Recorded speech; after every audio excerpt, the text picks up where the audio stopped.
दोस्तों नमस्कार, आपका स्टडी फॉर ऑप्शनल चैनल पर स्वागत है। आज हम संविधान में राज्य नीति के निर्देशक सिद्धांतों की उपयोगिता के बारे में पढ़ेंगे। राज्य नीति के निर्देशक सिद्धांत। राज्य नीति के निर्देशक सिद्धांत संविधान की संजीवनी कहे जाते हैं।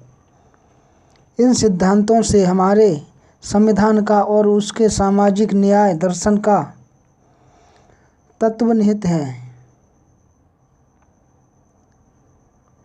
संविधान निर्देशक सिद्धांतों का मार्ग प्रशस्त करता है और निर्देशक सिद्धांत एवं उनका क्रियान्वयन संविधान को सामाजिक शक्ति से अभिसंचित करते हैं। निर्देशक सिद्धांतों का प्रयोजन शांतिपूर्ण तरीकों से कुछ सामाजिक और आर्थिक उद्देश्यों को तत्काल सिद्ध करना होता है।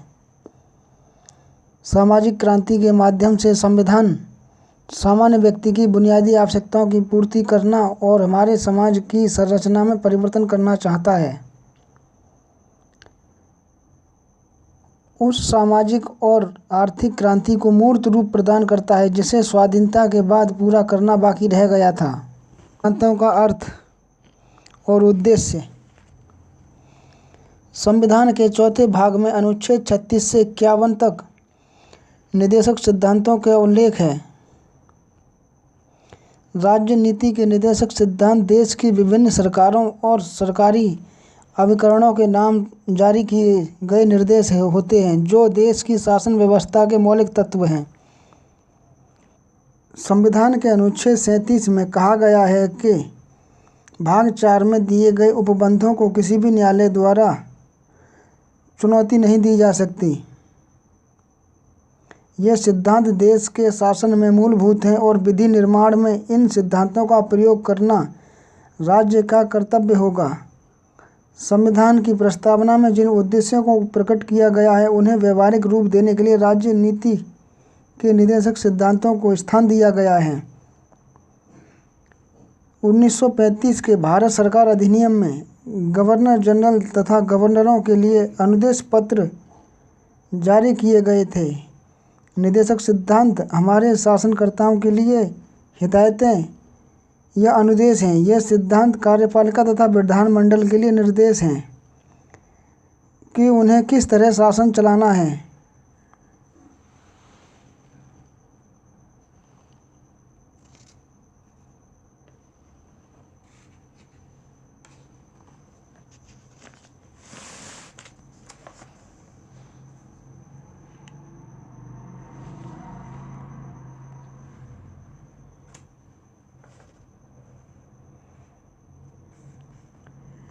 निर्देशक सिद्धांतों को संविधान का अंग बनाने में संविधान निर्माताओं का क्या उद्देश्य था? कल्याणकारी राज्य स्थापित करना है।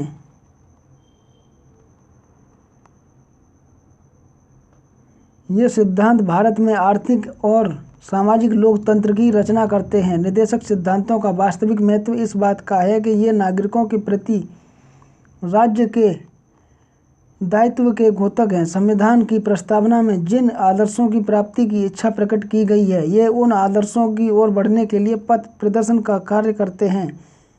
जिन आदर्शों की प्राप्ति भारतीय राज्य का लक्ष्य है उन आदर्शों की गणना है। निर्देशक सिद्धांत और मौलिक अधिकारों में अंतर। संविधान के भाग 3 में मौलिक अधिकारों तथा भाग 4 में निर्देशक सिद्धांतों का वर्णन है।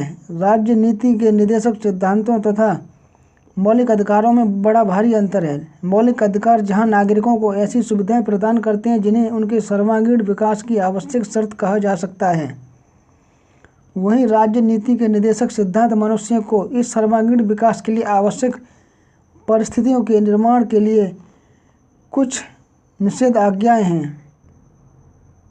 नंबर 1 है जहां मौलिक अधिकारों न्यायालय द्वारा लागू हो सकते हैं वहाँ राज्य के नीति निर्देशक सिद्धांत न्यायालय द्वारा लागू नहीं हो सकते। जहाँ मौलिक अधिकार बाध्य योग्य हैं वहीं नीति निर्देशक बाध्य योग्य नहीं है। नंबर 2 मौलिक अधिकार नकारात्मक हैं जबकि निर्देशक सिद्धांत सकारात्मक हैं। मौलिक अधिकारों की प्रकृति नकारात्मक है। ये सिद्धांत ये राज्य के किन्हीं कार्यों पर प्रतिबंध लगाते हैं। नीति निर्देशक सिद्धांत राज्य को किन्हीं निश्चित कार्यों को करने का आदेश देते हैं। नंबर 3, मौलिक अधिकारों के द्वारा राजनीतिक लोकतंत्र की स्थापना की गई है। वहाँ नीति निर्देशक सिद्धांतों का आर्थिक लोकतंत्र की स्थापना होती है।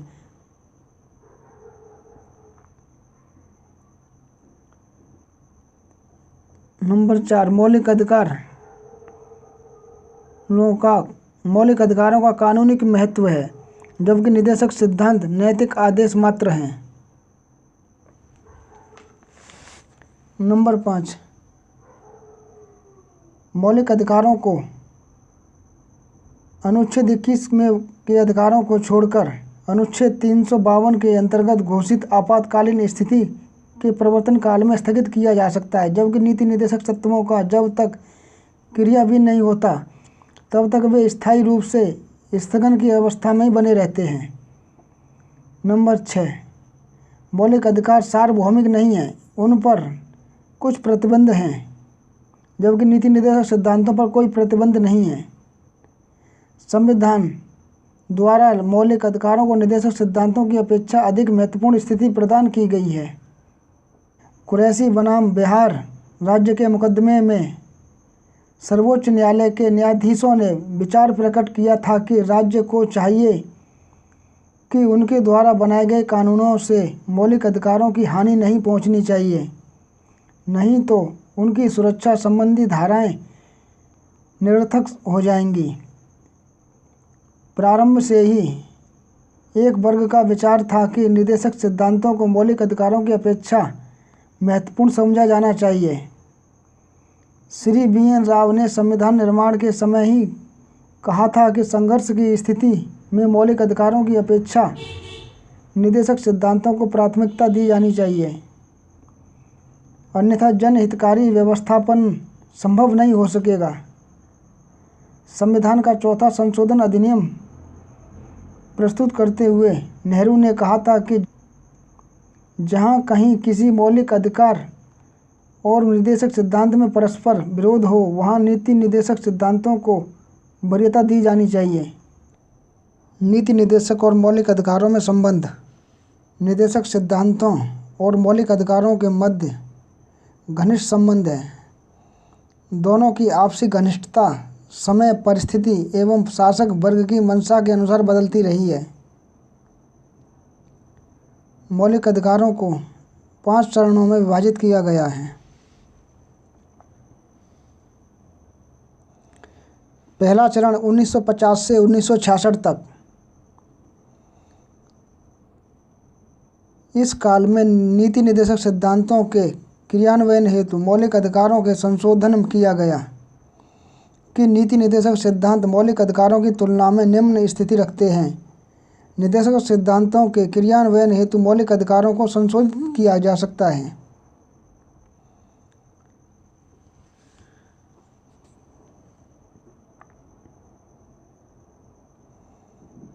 मद्रास राज्य बनाम चंपाकम दोराइजन के मामले में उच्चतम न्यायालय के समक्ष यह प्रश्न आया कि मौलिक अधिकार और निर्देशक तत्वों के विरोध की स्थिति में किसको प्राथमिकता दी जानी चाहिए।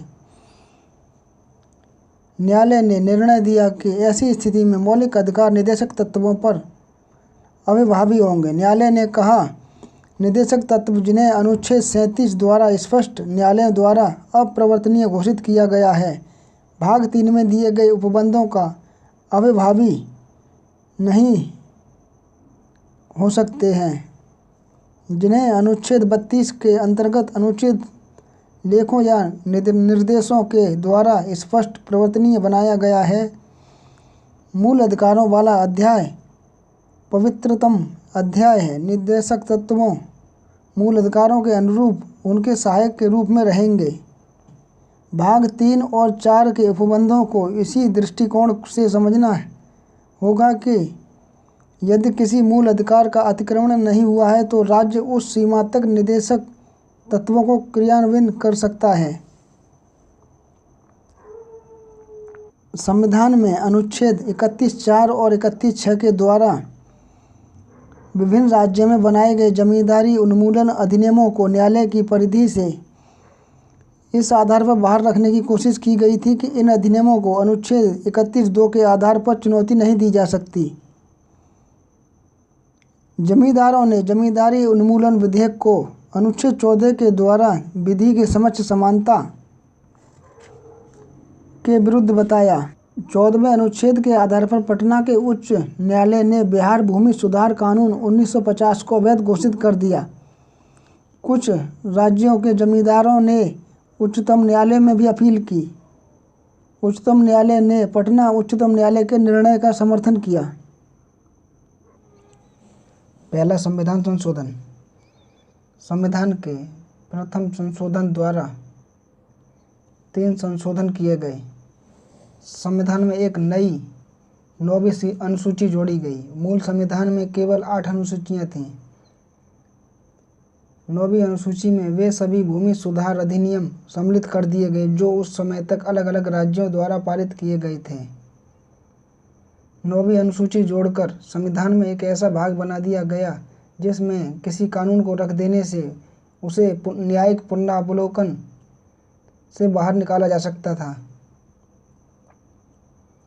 नंबर 2, एक नया अनुच्छेद 31A जोड़ा गया। राज्य द्वारा भू संपत्ति अधिग्रहण या जागीरदारी अधिकारों की समाप्ति या अल्पीकरण को इसलिए अवैध घोषित नहीं किया जा सकता कि उसके द्वारा मौलिक अधिकारों का अतिक्रमण होता है। एक और नया अनुच्छेद 31B जोड़ा गया जिसमें उल्लेख किया गया कि भूमि सुधार अधिनियमों की संवैधानिकता को इस आधार पर चुनौती नहीं दी जा सकती कि वे मौलिक अधिकारों का हनन करते हैं अथवा उनको सीमित करते हैं। चौथा संविधान संशोधन। संपत्ति के मौलिक अधिकार में फिर से 1955 में संशोधन की आवश्यकता पड़ी कि न्यायालयों ने व्यवस्था के अधिकार में हस्तक्षेप करने की कोशिश की है।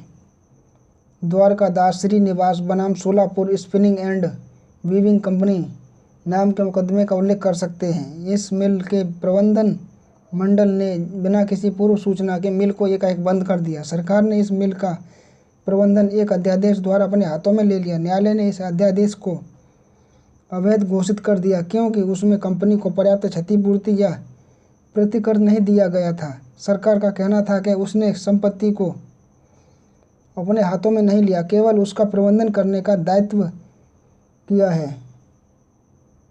न्यायालय द्वारा दिए गए निर्णय ने सरकार को संपत्ति अधिकार में संशोधन करने के लिए बाध्य कर दिया। 1955 में संविधान में चौथे और संपत्ति के मौलिक अधिकार में दूसरा संशोधन करना पड़ा। चौथे संशोधन द्वारा संविधान में व्यवस्था की गई कि नंबर 1 अनुच्छेद 31(2) में परिवर्तन करके प्रतिकर की राशि पर्याप्तता या अपर्याप्तता के प्रश्न को न्यायालयों के क्षेत्र से बाहर रख दिया गया। किसी भूमि अथवा संपत्ति का अधिग्रहण करने से संबंधित कानून बनाते समय संसद को उसके बदले दिए जाने वाले प्रतिकर संबंधी सिद्धांत अथवा उसकी निश्चित राशि करने का पूर्ण अधिकार होगा। न्यायालय में अब उसे इस आधार पर चुनौती नहीं दी जा सकती कि उसके अंतर्गत दी जाने वाली क्षतिपूर्ति पर्याप्त नहीं है। नंबर 2, अनुच्छेद 31(2)A भी जोड़ा गया जिसके द्वारा संपत्ति के अनिवार्य अर्जन अथवा अधिग्रहण की सुनिश्चित व्याख्या कर दी गई। अनुच्छेद 31A में परिवर्तन करके अनुच्छेद 31A(1) के अनुसार यह भी स्पष्ट कर दिया गया कि विशेष प्रकार के कानूनों को अनुच्छेद 14, 19 तथा 31 का उल्लंघन करने वाला नहीं माना जाएगा। चौथा, 9वीं अनुसूची में कुछ और अधिनियम भी जोड़ दिए गए। 17वां संविधान संशोधन। चौथे संशोधन के बाद 17वां संविधान संशोधन। चौथे संविधान संशोधन के बाद भी कुछ निर्णय न्यायालय द्वारा दिए गए जिनके कारण 1965 में 17वें संविधान संशोधन की आवश्यकता पड़ी।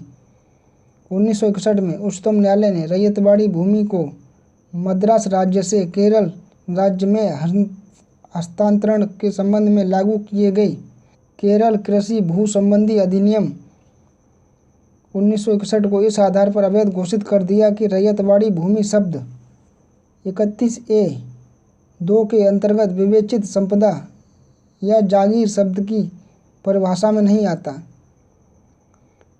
इस कानून को अनुच्छेद 31A(1) के अधीन अनुच्छेद 13, 19 पर अतिक्रमण करने से मुक्त नहीं माना जा सकता। 17वें संशोधन द्वारा संविधान में व्यवस्था की गई कि अनुच्छेद 31A(1)(b) में संपदा या जागीर की विवेचना को अधिक विस्तृत करके रैयतवाड़ी प्रथा के अधीन जमीन भी इसी शब्द के अंतर्गत आ गई। नंबर 2, 9वीं अनुसूची में कुछ भूमि सुधार संबंधी अधिनियमों को सम्मिलित किया गया। दूसरा चरण 1967 से 1971 तक 1967 से 1971 तक के समय में एक विचारधारा का प्रचलन हुआ कि मौलिक अधिकार अपरिवर्तनीय हैं।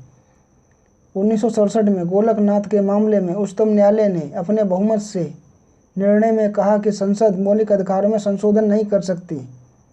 इस निर्णय से उच्चतम न्यायालय द्वारा 1951 में शंकरी प्रसाद केस और 1965 में सज्जन सिंह केस में अपने ही द्वारा दिए गए निर्णयों को उलट दिया गया। 10 फरवरी 1970 को उच्चतम न्यायालय ने अपने निर्णय में बैंकों के राष्ट्रीयकरण से संबंधित अध्यादेश और कानून को कुछ आधारों पर अवैध घोषित कर दिया। नंबर 1, उच्चतम न्यायालय ने अपने निर्णय में कहा कि क्षतिपूर्ति या प्रतिकर की राशि इतनी कम नहीं होनी चाहिए कि वह न्यायोचित प्रतीत न हो। प्रतिकर वास्तव में प्रतिकर होना चाहिए, उसके नाम पर दिया गया धोखा या भुलावा मात्र नहीं है। उच्चतम न्यायालय ने अध्यादेश तथा कानून को इसलिए अवैध घोषित किया था कि उसमें क्षतिपूर्ति या प्रतिकर निर्धारित करने वाले सिद्धांत अप्रासंगिक और असंगत थे और क्षतिपूर्ति की राशि इतनी कम थी कि उसे क्षतिपूर्ति या प्रतिकर की संज्ञा नहीं दी जा सकती। नंबर 2, बैंक राष्ट्रीय अधिनियम अनुच्छेद 19(1)(f) पर भी अतिक्रमण करता है। तीसरा चरण 1972 से 1975 तक 1975 तक के काल में इस धारणा का प्रचलन हुआ कि मौलिक अधिकारों में परिवर्तन संशोधन संभव है। गोलकनाथ केस के बाद नीति निर्देशक सिद्धांतों की स्थिति निम्न तथा अधीनस्थ की बन गई थी। सरकार और संसद के दृष्टिकोण में क्रांतिकारी मोड़ आया। सन 1971 में लोकसभा चुनावों में इंदिरा गांधी और उनके दल को विजय मिली। इंदिरा गांधी ने कहा कि हम निर्देशक सिद्धांतों की क्रियान्विति हेतु कृत संकल्प हैं और इस हेतु मौलिक अधिकारों को भी संशोधित करना पड़ा तो हम करेंगे। संविधान में 24वें और 25वें संशोधन किए गए। 24वें संविधान संशोधन द्वारा व्यवस्था की गई कि संसद को संविधान के किसी भी अनुच्छेद जिसमें मौलिक अधिकार शामिल हैं संशोधन करने का अधिकार है। 25वें संविधान संशोधन 1971 द्वारा अनुच्छेद 31 में प्रतिकर या क्षतिपूर्ति शब्द को हटाकर धनराशि शब्द रख दिया गया। इस संशोधन द्वारा अनुच्छेद 31 में एक नया खंड 31C जोड़ा गया जिसमें कहा गया कि निर्देशक तत्वों के अंतर्गत अनुच्छेद 39 भौतिक संपत्ति के स्वामित्व और नियंत्रण तथा धन के उत्पादन के संसाधनों को केंद्रण से संबंध धाराओं को प्रभावी बनाने के लिए पारित किया गया। कोई भी कानून इस आधार पर अवैध नहीं ठहराया जा सकेगा कि वह अनुच्छेद 14, 19 या 31 में दिए गए मौलिक अधिकारों का अतिक्रमण करता है। सन 1973 में केशवानंद भारती केस में इन संविधान संशोधनों को सर्वोच्च न्यायालय में चुनौती दी गई। न्यायालय ने अपने निर्णय में 1973 में इस बात को स्वीकार किया कि निर्देशक सिद्धांतों की क्रियान्विति के लिए मौलिक अधिकारों को संशोधित किया जा सकता है। 25वें संविधान संशोधन के इस प्रावधान को अवैध घोषित कर दिया कि निर्देशक सिद्धांतों की क्रियान्विति के लिए निर्मित कानूनों को न्यायालय में चुनौती नहीं दी जा सकेगी। इस निर्णय में उच्चतम न्यायालय ने बुनियादी ढांचे की अवधारणा का प्रतिपादन किया और कहा कि संसद संविधान के बुनियादी ढांचे में परिवर्तन नहीं कर सकती। चौथा चरण 1976 से 1980 तक केशवानंद भारती केस में उच्चतम न्यायालय ने इस बात को मान लिया कि मौलिक अधिकारों में संशोधन परिवर्तन संभव है और संसद और सरकार इस निर्णय से संतुष्ट नहीं थे कि इस निर्णय ने इस धारणा का प्रतिपादन किया कि संविधान एक बुनियादी ढांचे का निर्माण करता है जिसे संसद अपनी संविधान संशोधन शक्ति से बदल नहीं सकती।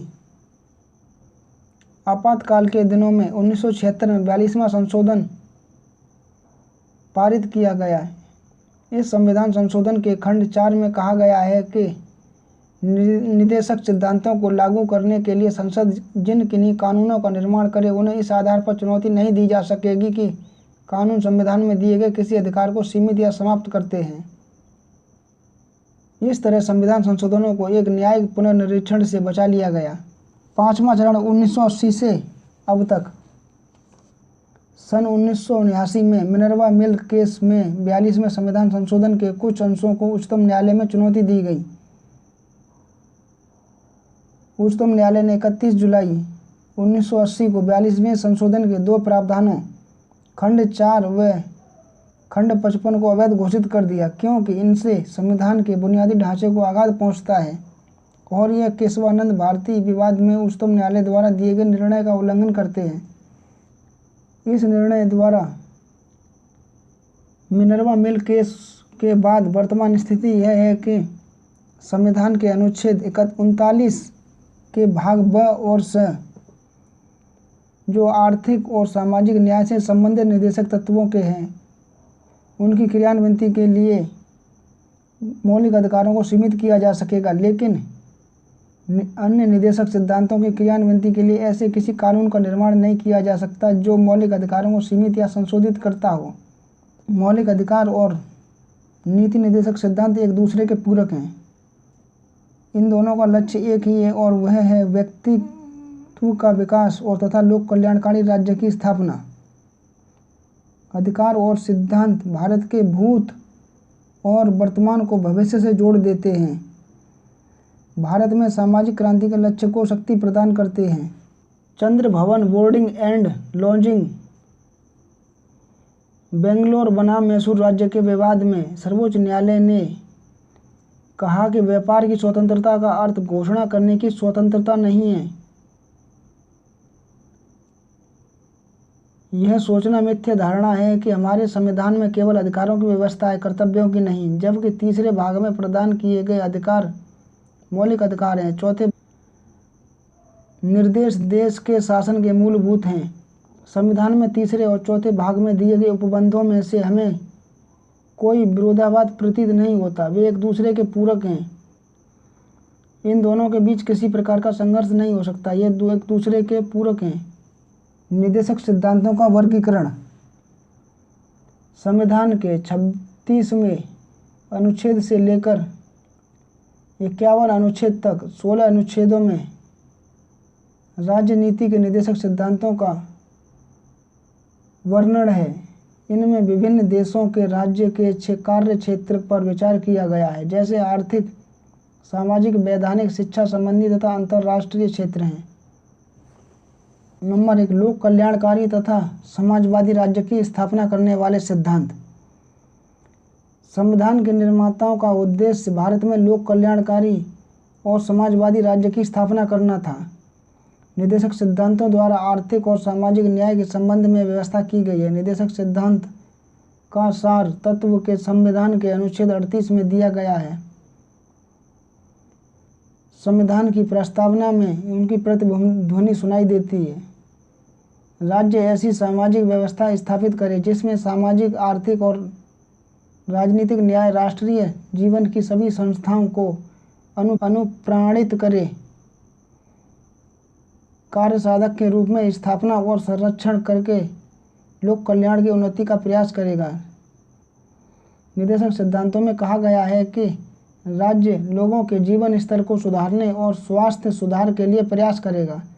नंबर 2 राज्य जनता में दुर्बलतर अंगों में मुख्यतः अनुसूचित जातियों तथा अनुसूचित आदिम जनजातियों के लिए शिक्षा तथा अर्थ संबंधी हितों की विशेष सावधानी से रक्षा करेगा और सामाजिक अन्याय तथा सभी प्रकार के शोषण से उनकी रक्षा करेगा। नंबर 3 राज्य प्रत्येक स्त्री पुरुष के समान रूप से जीविका के साधन प्रदान करने का प्रयास करेगा। नंबर 4 राज्य देश के भौतिक साधनों के स्वामित्व। नंबर 4, राज्य देश के भौतिक साधनों के स्वामित्व और नियंत्रण की ऐसी व्यवस्था करेगा कि अधिक से अधिक सार्वजनिक हित हो सके। नंबर 5, राज्य इस बात का ध्यान रखेगा कि संपत्ति और उत्पादन के साधनों का केंद्रीकरण न हो। नंबर 6, राज्य प्रत्येक नागरिक को चाहे वह स्त्री हो या पुरुष समान कार्य करने के लिए समान वेतन देगा। नंबर 7, राज्य श्रमिकों और स्त्रियों के स्वास्थ्य और शक्ति तथा बालकों के सुकुमार अवस्था का दुरुपयोग न होने देगा। नंबर 8, राज्य प्रयास करेगा कि सभी नागरिक अपनी योग्यता के अनुसार रोजगार पा सकें, शिक्षा पा सकें एवं बेकारी, बीमारी और अंगहीनता दशा में सार्वजनिक सहायता प्राप्त कर सकें। नंबर 9, वैज्ञानिक आधार पर कृषि का संचालन करना भी राज्य का कर्तव्य होगा। नंबर 10, राज्य संविधान के शुरू होने से 10 वर्ष से लेकर 14 वर्ष तक की आयु के बालकों के लिए मुफ्त और अनिवार्य शिक्षा का प्रबंधन करेगा। गांधी विचारधारा से संबंधित निर्देशक सिद्धांत। गांधी जी ने सामाजिक उत्तरदायित्व के सार तत्व की शिक्षा प्रदान की है। उनकी विचारधारा का प्रभाव भी इन सिद्धांतों में कई स्थानों पर देखा जा सकता है। जैसे संविधान के अनुच्छेद 43 के अनुसार राज्य कुटीर उद्योगों को बढ़ावा देगा। अनुच्छेद 40 के अनुसार राज्य पंचायतों का संगठन करेगा। अन्य राज्य पिछड़ी हुई और निर्बल जातियों की विशेष रूप से शिक्षा तथा आर्थिक हितों की उन्नति करेगा। अनुच्छेद 47 के अनुसार राज्य नशीली वस्तुओं के प्रयोग को औषधियों के अतिरिक्त विशेष उद्देश्यों के लिए मना करेगा। अनुच्छेद 47 में राज्य कृषि पशुपालन को आधुनिक ढंग से संगठित करेगा। अनुच्छेद 49 में राज्य राष्ट्रीय और ऐतिहासिक महत्व वाले स्मारकों और स्थानों की सुरक्षा करेगा। अनुच्छेद 50 में राज्य न्यायपालिका को कार्यपालिका से अलग करने के लिए कदम उठाएगा। अनुच्छेद 44 में राज्य सारे देश के लिए एक समान दीवानी तथा फौजदारी कानून बनाने का प्रयास करेगा। अंतर्राष्ट्रीय शांति को बढ़ावा देने वाले निर्देशक सिद्धांत। अनुच्छेद 51 में राज्य अंतर्राष्ट्रीय शांति और सुरक्षा को बढ़ावा देगा। राज्य राष्ट्रों के मध्य न्याय और सम्मानपूर्वक संबंधों को बनाए रखने का प्रयास करेगा। राज्य अंतर्राष्ट्रीय कानूनों तथा संधियों की तरफ से मन बढ़ाएगा। राज्य अंतर्राष्ट्रीय झगड़ों को पंच निर्णय द्वारा निपटाने की रीति को बढ़ावा देगा। 42वें संशोधन द्वारा कुछ नए निर्देशक सिद्धांत भी संविधान में जोड़े गए हैं। अनुच्छेद 39 की धारा F को बदल दिया गया है। इसका उद्देश्य बच्चों तथा नवयुवकों को शोषण से बचाना तथा उनके स्वास्थ्य विकास के लिए उपयुक्त अवसर तथा सुविधाएं उपलब्ध कराना। अनुच्छेद 39 के बाद एक नया अनुच्छेद 39A जोड़ दिया गया है। इसमें समान न्याय दिलाने तथा मुफ्त कानूनी सहायता उपलब्ध कराने की व्यवस्था है।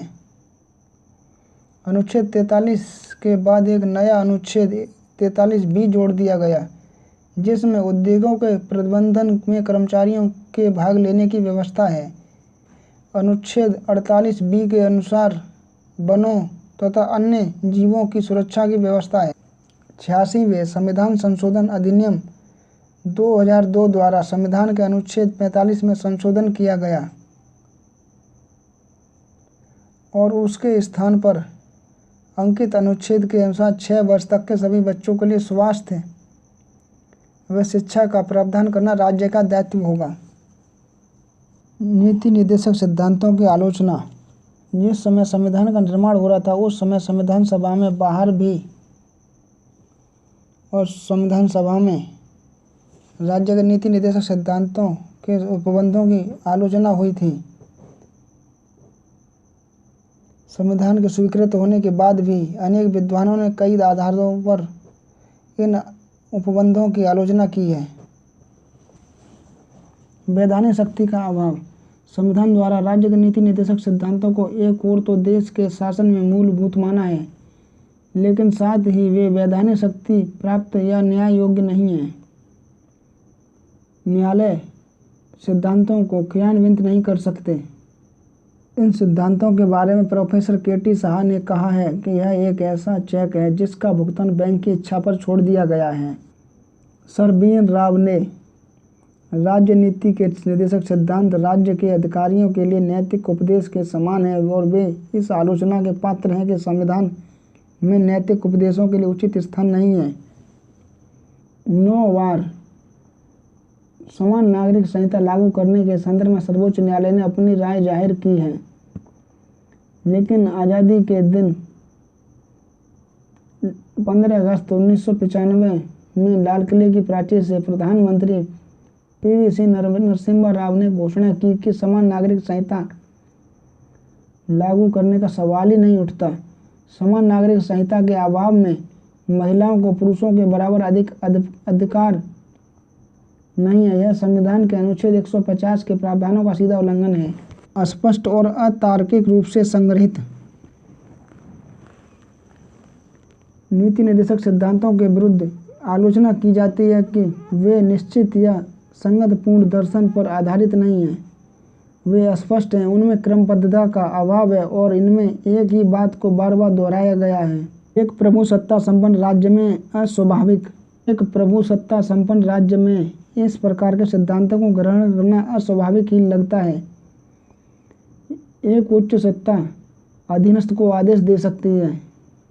विधि वेत्ताओं की दृष्टि में एक प्रभु सत्ता राज्य के लिए इस प्रकार के आदेशों का कोई औचित्य नहीं है। व्यवहारिक एवं अनुचित इन नीति निर्देशक सिद्धांतों की व्यवहारिकता और औचित्य को भी कुछ आलोचकों द्वारा चुनौती दी गई है। जैसे मद्य निषेध से संबंधित निर्देशक सिद्धांतों की स्वतंत्रता अर्थव्यवस्था के प्रतिपादकों द्वारा उग्र आलोचना की गई है कि ये तथाकथित सुधार राष्ट्रीय कोष पर भार स्वरूप होंगे। इसके अतिरिक्त यह भी कहा जाता है कि नैतिकता थोपी नहीं जा सकती। मद्य निषेध शराबियों को नैतिक प्राणी बनाने के बजाय शराब के अवैध व्यापार को जन्म देगा। अनेक राज्य सरकारों द्वारा कई बार मद्य निषेध की व्यवस्था का अंत कर सार्वजनिक क्षेत्र में मद्य विक्रय गृहों की स्थापना की गई है। संवैधानिक द्वंद्व के कारण संवैधानिक विधि वेत्ताओं ने आकांक्षा व्यक्त की कि ये तत्व भारतीय शासन में संवैधानिक द्वंद्व और गतिरोध के कारण बन सकते हैं। संविधान सभा में संथानम ने आकांक्षा व्यक्त की थी कि इन निर्देशक सिद्धांतों के कारण राष्ट्रपति तथा प्रधानमंत्री अथवा राज्यपाल और मुख्यमंत्री के बीच मतभेद उत्पन्न हो सकते हैं। प्रधानमंत्री इन सिद्धांतों का उल्लंघन करता है तो स्थिति क्या होगी? एक पक्ष कहता है कि राष्ट्रपति इस आधार पर किसी भी विधेयक पर निषेधाधिकार का प्रयोग कर सकता है कि वह शासन के मूलभूत निर्देशक सिद्धांतों के विरुद्ध है।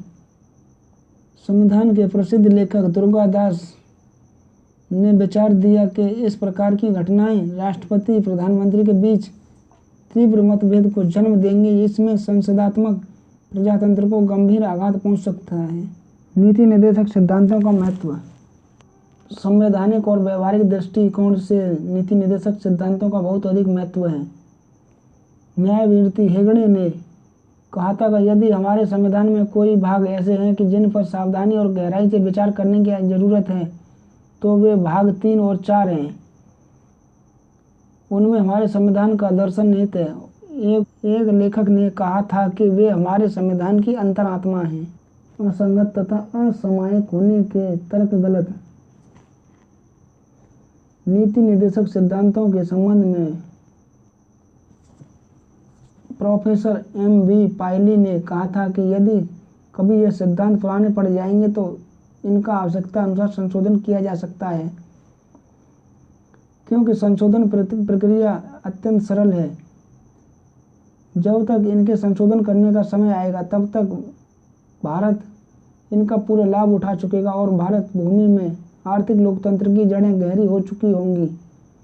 संविधान का निर्माण वर्तमान स्थितियों को सुलझाने के लिए होता है। यदि हम वर्तमान का निर्माण सुदृढ़ नींव पर करें तो भविष्य की चिंता करने की कोई आवश्यकता नहीं रहेगी। निर्देशक सिद्धांतों के पीछे जनमत की शक्ति। निदेशक सिद्धांतों को न्यायालयों द्वारा क्रियान्वित नहीं किया जा सकता, लेकिन इनके पीछे जनमत की शक्ति होती है, जो प्रजातंत्र का सबसे बड़ा न्यायालय है। जनता के प्रति उत्तरदायी कोई भी सरकार इनकी अवहेलना का साहस नहीं कर सकती। शासन द्वारा किया गया इनका बार बार उल्लंघन देश में शक्तिशाली विरोध को जन्म देगा।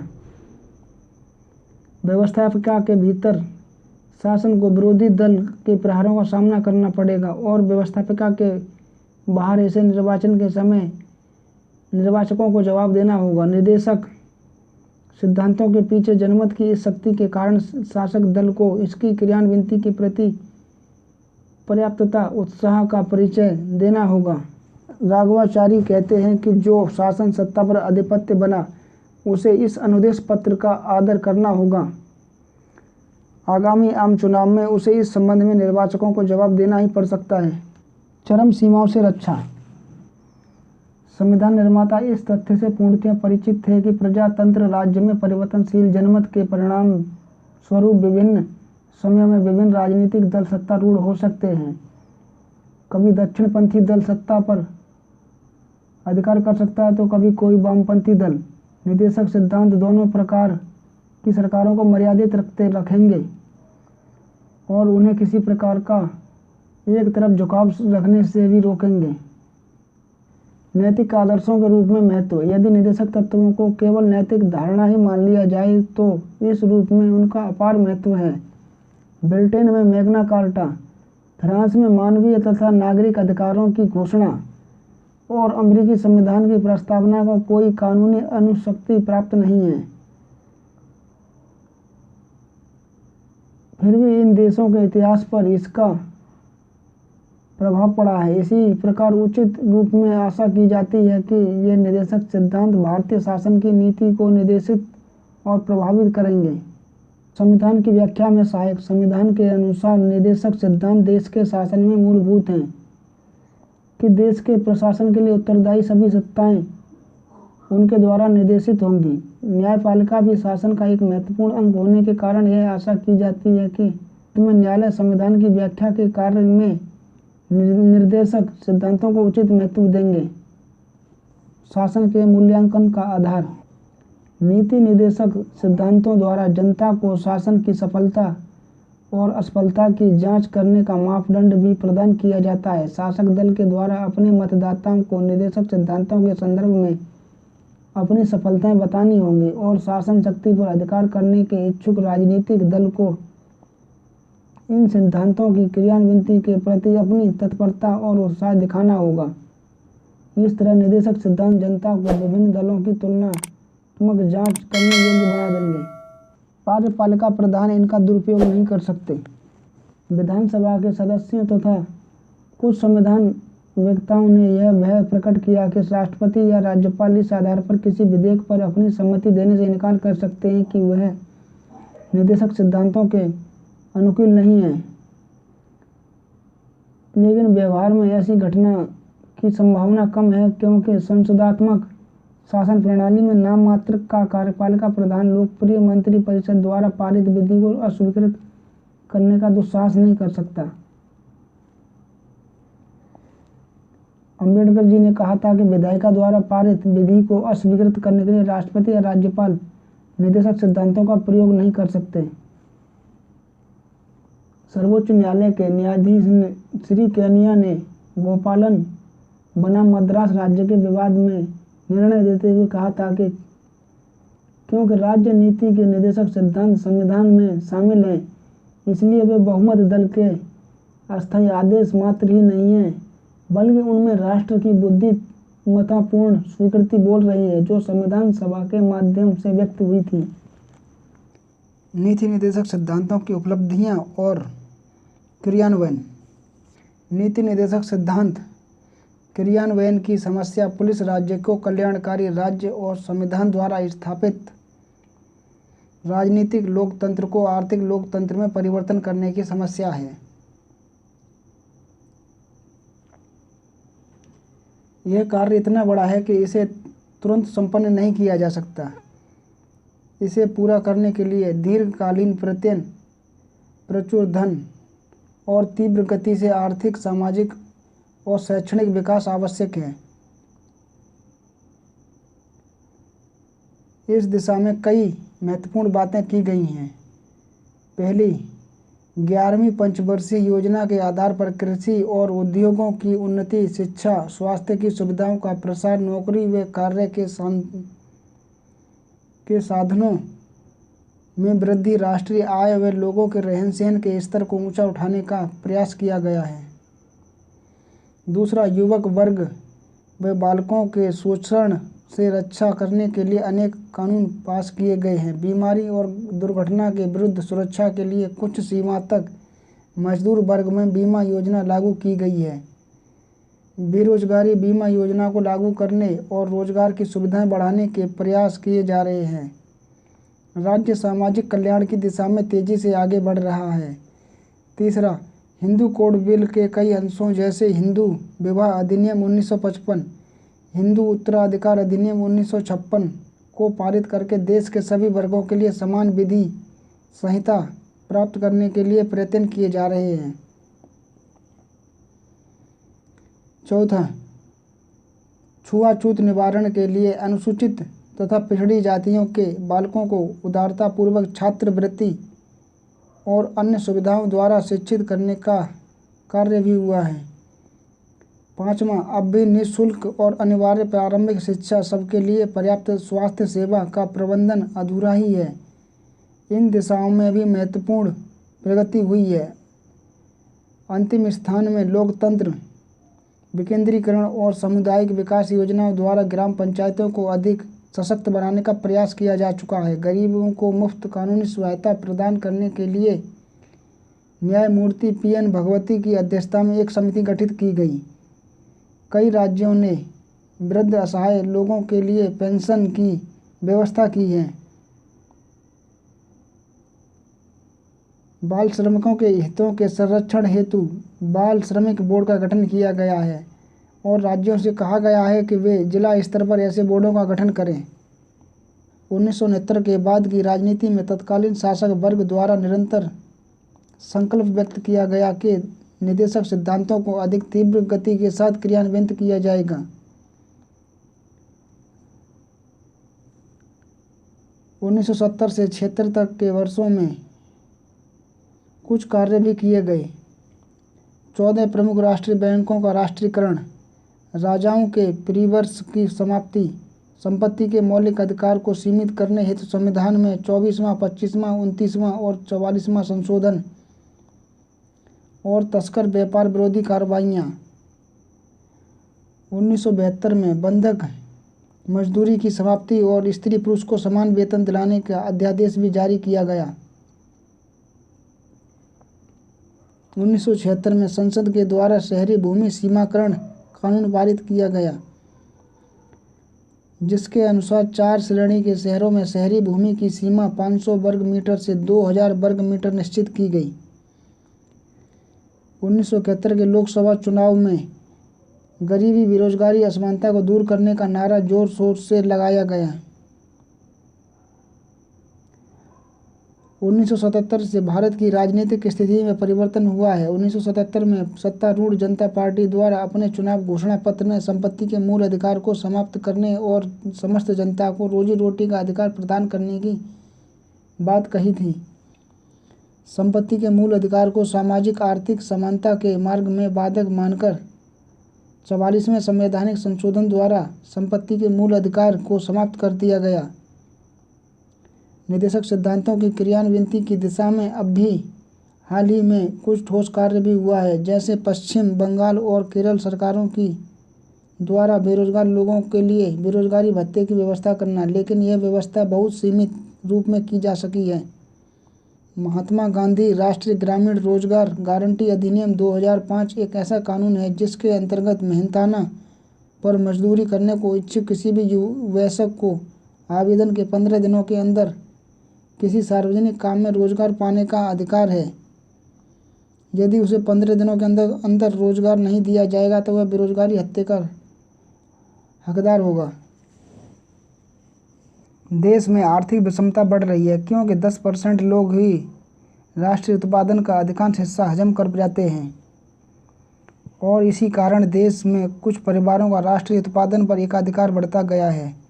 भारत में 36 लोग ऐसे हैं जो डॉलर अरबपति हैं।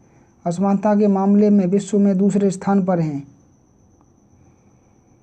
यहाँ कुल संपत्ति 58.4 लोगों के पास है।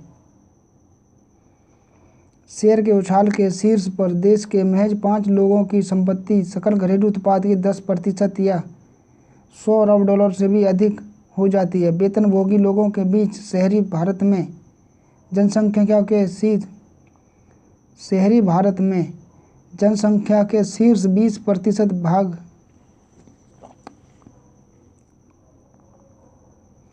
वेतनभोगी लोगों के बीच शहरी भारत में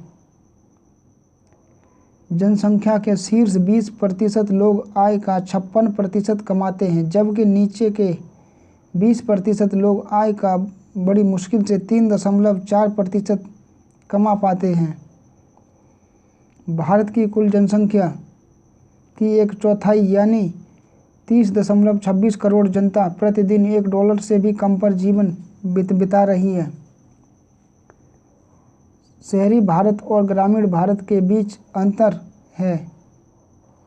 एनएसएसओ के 68वें चक्र की रिपोर्ट सर्वेक्षण यह रहस्य उद्घाटन करती है कि शहरी क्षेत्र में रहने वाले लोगों का प्रति व्यक्ति औसत खर्च ₹2,630 है, जबकि ग्रामीण क्षेत्रों में यह ₹1,430 है। देश में 2,33,00,000 आवास मकानों की कमी है, जबकि प्रति लाख 4 मकान बनते हैं।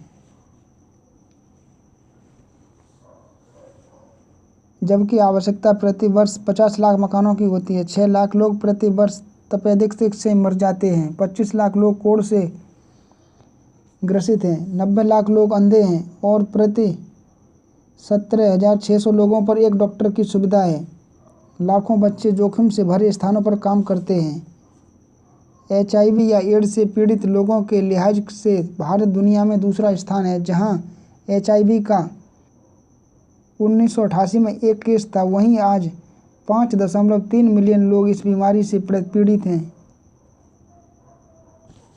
संयुक्त राष्ट्र विकास कार्यक्रम UNDP की मदद से निर्धनता की जांच के लिए बनाए गए नए मल्टी डाइमेंशनल पॉवर्टी इंडेक्स के आधार पर पाया गया है कि भारत के 8 राज्यों में ही निर्धनों की कुल संख्या अफ्रीका के 26 निर्धनतम देशों में निर्धनों की कुल संख्या से अधिक है। रिपोर्ट के अनुसार भारत में बिहार, छत्तीसगढ़, झारखंड, मध्य प्रदेश, उड़ीसा, राजस्थान, उत्तर प्रदेश और पश्चिम बंगाल में निर्धनों की कुल जनसंख्या 42.1 करोड़ है, जबकि अफ्रीका के 26 निर्धन देशों में कुल मिलाकर यह संख्या 41 करोड़ है। अंतर्राष्ट्रीय श्रम संगठन ILO द्वारा बेहतर विश्व के लिए आर्थिक सामाजिक सुरक्षा शीर्ष से जारी रिपोर्ट में कहा गया कि आर्थिक सुरक्षा के आधार पर 96 देशों में भारत का 94वां तथा सामाजिक सुरक्षा की दृष्टि से विश्व के 90 देशों में 74वां स्थान है। आर्थिक सामाजिक सुरक्षा का यह आकलन नागरिकों की आय, उनके कार्य, रोजगार सुरक्षा और श्रम बाजार के आधार पर किया गया है। के संयुक्त राष्ट्र जनसंख्या कोष ने भारत के कुछ राज्यों के लिंगानुपात में गिरावट पर चिंता प्रकट करते हुए लैंगिक समानता और इस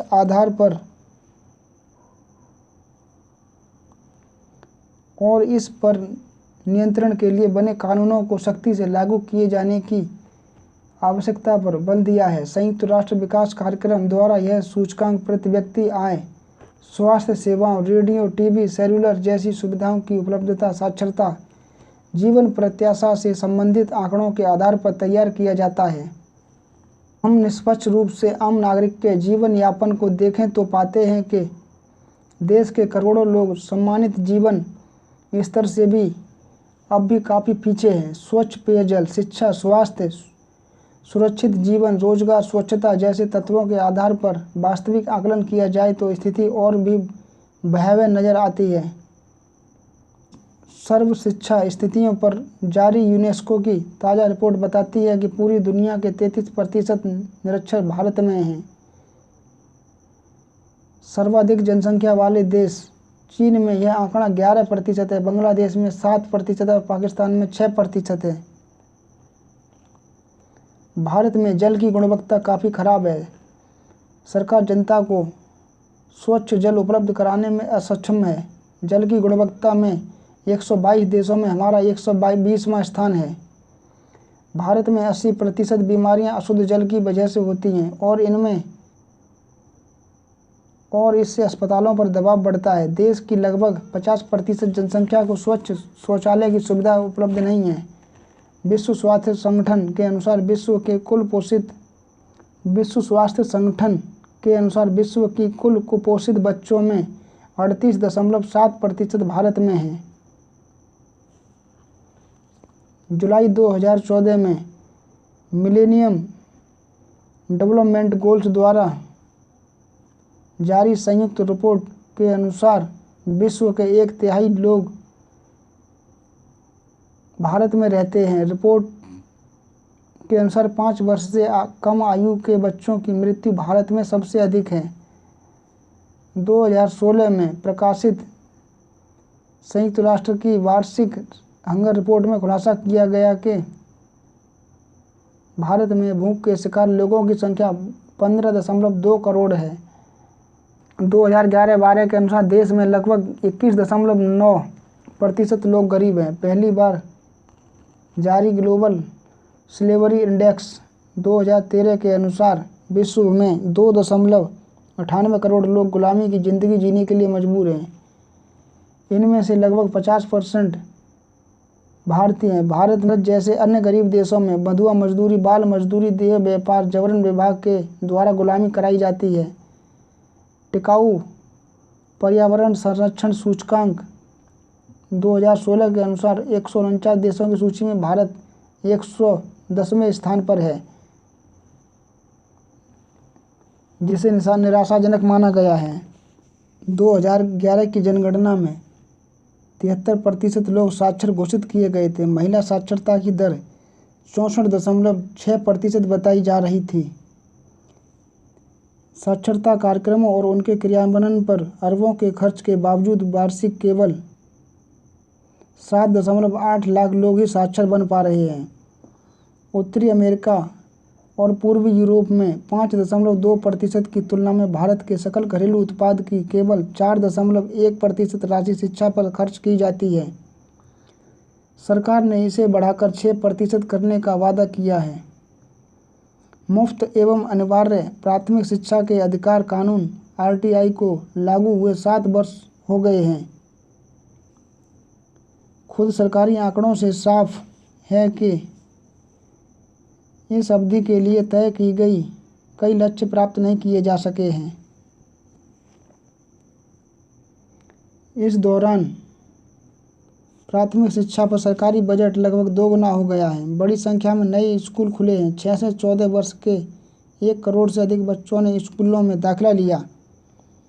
स्कूलों में कमरों तथा शौचालयों की व्यवस्था पहले से बेहतर हुई है, लेकिन दूसरी तस्वीर यह है कि अभी भी लगभग 80 लाख बच्चे स्कूलों से बाहर हैं, जिनमें अधिकांश बाल मजदूरी या मानव तस्करी का शिकार है। प्राथमिक विद्यालयों में 12 लाख शिक्षकों की कमी है। 20% शिक्षक अप्रशिक्षित हैं और 41% स्कूलों की कक्षाओं में छात्र शिक्षकों का तय अनुपात हासिल नहीं किया जा सका है। अभी भी लगभग 6% विद्यालय ऐसे हैं जहां पेयजल की व्यवस्था नहीं है। योजना आयोग की रिपोर्ट के अनुसार देश के 60% विश्वविद्यालयों और 80% कॉलेजों से युवा रोजगार के लायक नहीं हैं। कुछ विश्वविद्यालयों और कॉलेजों को छोड़कर ज़्यादातर शिक्षण संस्थान बेरोजगार पैदा करने की फैक्ट्री में बदल गए हैं।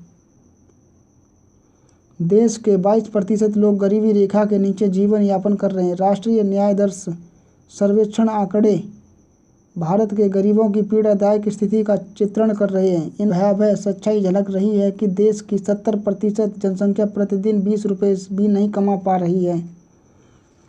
विश्व खाद्य कार्यक्रम के अनुसार विश्व में हर 6 माह में एक आदमी के पास और भारत में हर 3 में से एक के पास खाने के लिए पर्याप्त भोजन नहीं है। गांव और शहरों के बीच समृद्धि की विषमता बढ़ती जा रही है। सकल घरेलू उत्पाद में शहरी जनसंख्या का योगदान 2001 में 60% था। वर्ष 2011 में जीडीपी में शहरी जनसंख्या का योगदान 70% बताया गया है।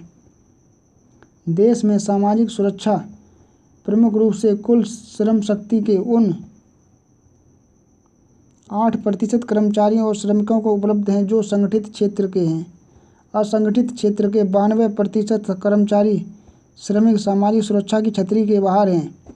जो देश जितना गरीब होगा वहाँ आर्थिक सामाजिक सुरक्षा उतनी ही अधिक आवश्यकता होगी। भारत में आर्थिक सामाजिक सुरक्षा की अत्यधिक आवश्यकता है। आर्थिक सामाजिक खुशहाली समाज के उच्च मध्यम वर्ग तक ही सीमित है। सकल घरेलू उत्पाद के प्रतिशत के रूप में शिक्षा पर व्यय 2008-9 से 16-17 की अवधि के दौरान लगभग 3% तक ही रहा है। इस तरह सकल घरेलू उत्पाद जीडीपी के प्रतिशत के रूप में स्वास्थ्य पर व्यय में कोई बढ़ोतरी नहीं हुई है।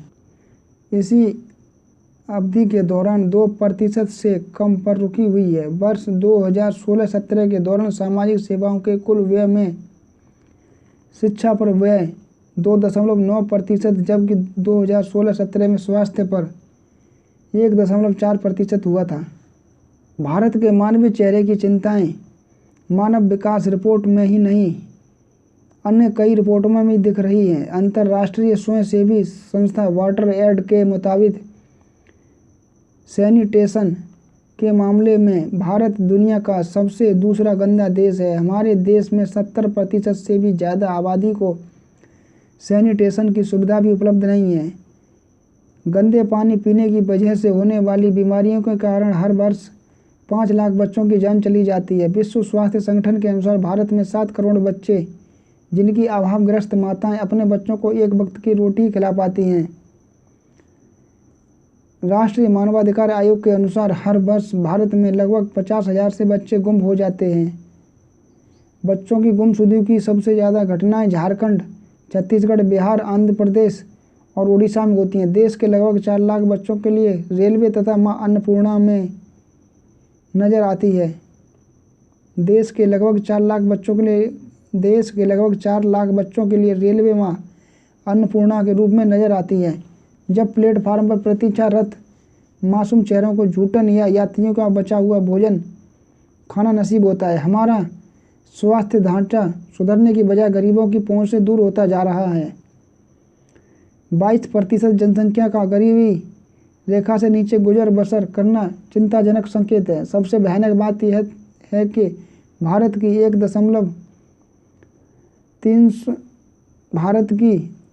1356 जेलों में कैद 3 लाख कैदियों में से 70% का कोई अपराध भी साबित नहीं हुआ है। उन सब पर मुकदमे चल रहे हैं। उनमें से अधिकतर पुलिस के अहंकार, बर्बरता और न्याय व्यवस्था की सुस्त चाल के शिकार हैं। उनमें से लगभग 2000 लोग बिना कोई अपराध साबित हुए सलाखों के पीछे 5 वर्षों से ज़्यादा समय गुजार चुके हैं। देश में सज़ा पाने की महज दर 6.5% के आसपास है, तो इस व्यवस्था की अन्यायपूर्ण हकीकत का पर्दाफाश हो जाता है। भारत में निरक्षरों की तादाद विश्व में सबसे अधिक है।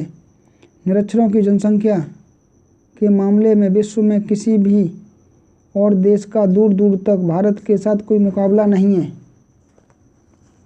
19 जनवरी 2010 को यूनेस्को की report educational for all global monitoring report 2010 में बताया गया कि विश्व में कुल 76.60 करोड़ वयस्क निरक्षरों में सर्वाधिक भारत में हैं।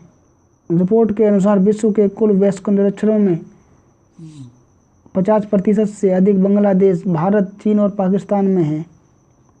इसके चलते सहस्त्राब्दी लक्ष्य प्राप्त करने में बाधा की आशंका रिपोर्ट में व्यक्त की गई है। 5 दशक पहले संयुक्त राष्ट्र ने शिक्षा को जब बुनियादी आधार घोषित किया, तब 50 साल पहले संयुक्त राष्ट्र ने शिक्षा को जब बुनियादी अधिकार घोषित किया था, तब भारत उस घोषणा पर हस्ताक्षर करने वालों में सबसे आगे था। लेकिन आज भारत उन 72 देशों की सूची में है भी सबसे नीचे की कतार में है, जो 2020 तक अपनी 50% निरक्षर जनसंख्या से भी कम नहीं कर पाए। यूनेस्को की मॉनिटरिंग रिपोर्ट के अनुसार पूरे विश्व में जितने बच्चे स्कूलों के बाहर हैं, उसका 27% तो भारत से संबंधित है। बुनियादी शिक्षा के लिए दक्षिण और पश्चिमी एशिया को भारत से जितनी मदद मिलती है, उसका 11% अकेले भारत को मिलता है। साक्षरता के कार्यक्रम में इस देश में दशकों से चल रहे हैं। संख्या की दृष्टि से दुनिया में सर्वाधिक हैं, लेकिन साक्षरता की वास्तविक स्थिति में प्रभावशाली सुधार नजर नहीं आया।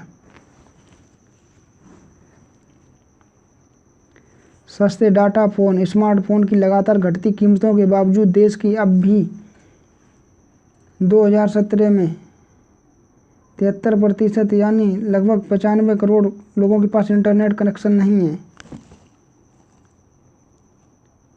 इन आंकड़ों से प्रकट होता है कि पंचवर्षीय योजनाओं के माध्यम से निर्देशक सिद्धांतों के क्रियान्वयन हेतु अभी भी बहुत कुछ करना शेष है। भारत विश्व के पहले 15 औद्योगिक देशों में स्थान रखता है और तकनीकी दृष्टि से प्रशिक्षित मानव शक्ति वाले राष्ट्रों में हमारा तीसरा स्थान है। हमारे यहाँ विश्व की सबसे बड़ी शिक्षा व्यवस्था है तथा विश्व बैंक के सर्वे के अनुसार हम विश्व के सबसे निर्धनतम 10 देशों में से एक हैं। दोस्तों, अगर आपको हमारी वीडियो अच्छी लगे तो सब्सक्राइब, लाइक, कमेंट कीजिए।